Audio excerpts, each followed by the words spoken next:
How you doing and welcome back. For a long time now, I've been wanting to do a video about my iPhone, which I got several months ago, and ever since I got it, it changed my life. Um, Before I got my iPhone, my attitude was, geez, I'm working really hard to pay the bills, getting nowhere in this economy. And I'm saying, I'm done. It's like, if I find out I've got cancer, is that really going to bother me that much when I'm done? What else am I going to do in my life? But not that I'm suicidal anyways. I love being alive. So don't get me wrong there. But I got an iPhone, and it was just so much fun. So many things to do. They have thousands and thousands of free applications you can download, games, utilities, things where you can find your car in a parking lot through a GPS signal. It was just so wonderful. And then I found that they had an update for it. The update is 4.0.1. So I updated it. And then all of a sudden I'm having problems. Now this isn't the new iPhone, the iPhone 4, where they have the loss of signal. This is just an update on the iPhone 3GS. What happened was, as soon as I updated it, my bars dropped.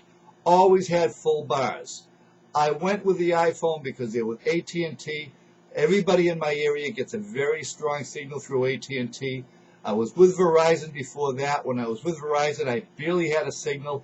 If I took a picture and sent it to somebody on my phone, I'd have to put my phone by the window and wait like 15 minutes for this thing to be sent on the Verizon system.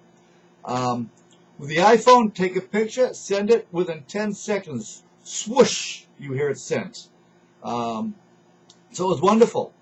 But now with this new upgrade, it's an algorithm that they say fixed the way the bars are displayed. So now I went from all bars down to 3. Sometimes they get 4, but they move quite frequently back and forth, down to 1 to no signal. Called them up, couldn't get anywhere with them, went in, they exchanged my phone. Now my phone, I took very good care of. And of course they give you a refurbished phone.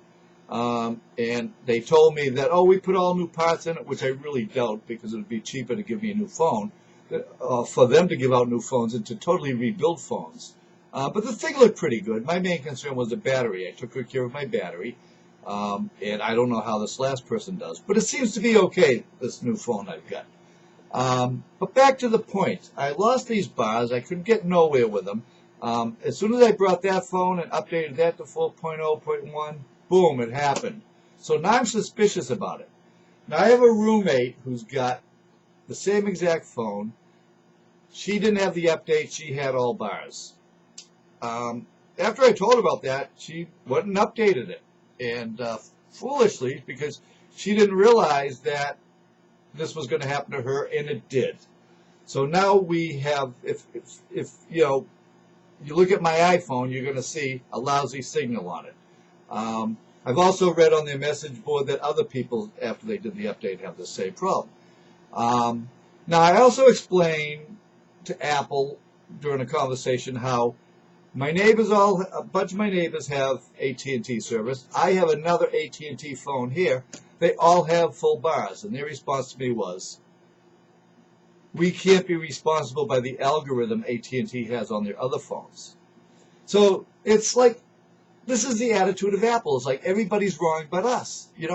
Everybody else. We have repeat towers in the town I have in, which takes the signals from AT&T and Sprint and rebroadcast them to us. As soon as they did that, everybody in the town just about has full bars. And why would Apple want to make it so that all their customers get less bars? It just doesn't seem right. But rather than make a mistake, they won't admit to anything. And the next problem I had, went to set up an email on it. Now, I've got a couple of emails on it already, but those are like Hotmail accounts. And when you set up an email on an iPhone, for a Hotmail account. It's really nice because they know the servers and everything. They know how to set it up. It's all practically automatic. It was real easy to do. But then I have a website, and I created an email address for that website. I can receive mail on it, but I can't send it. So I called up Apple again, and I asked him, can you help me? This is technical support now. Can you help me add an email to my phone? Now, the technical guy says to me, the technician says, if I can't, I'll find somebody who can. It's like, dude, what are you doing in that seat if you can't do a simple thing like this? But anyways, he's telling me stuff that, isn't true and this and that. So I just said, well, look, I'm going to try it on my own, blah, blah, blah. I got to get back to it one of these days, but I actually killed my battery trying to add this thing. I spent so many hours on this thing, trying just to set up an email. But anyways, to make a long story short, I will never, ever, ever buy another product from Apple again. I don't know what the deal is with Flash. Those Flash movies you see all over the internet. For some reason, they won't allow that on their phone. Adobe, who owns Flash, has created a program for free for iPhone users, and they say no. They block it so you can't download it. I don't know what that is. They have Flash on their computers because nobody would buy their computers if they didn't. But Apple, I really believe that you don't care about your customers. I really believe that you think your customers are a pain in the butt, especially the attitude Steve Jobs had about the problem with the iPhone. Like, everybody was being a pain in the butt. Oh, let me just mention that, too. This is an iPhone, right? It's not the new one, but it's the old one. The problem was when you touched it down here, when you touched it right here on the new one, because outside antenna, which most of you know about, but they're in sections, and it's when you bridged two parts of it. Now, when I pick up a phone, you're right-handed, you pick up a phone and you're talking on it, it's natural to have your fingers there. And he says, don't hold it that way. Well, like I said, I'm not going to buy another Apple product as long as I live, and I hope you don't either. Am I stupid or what? .com.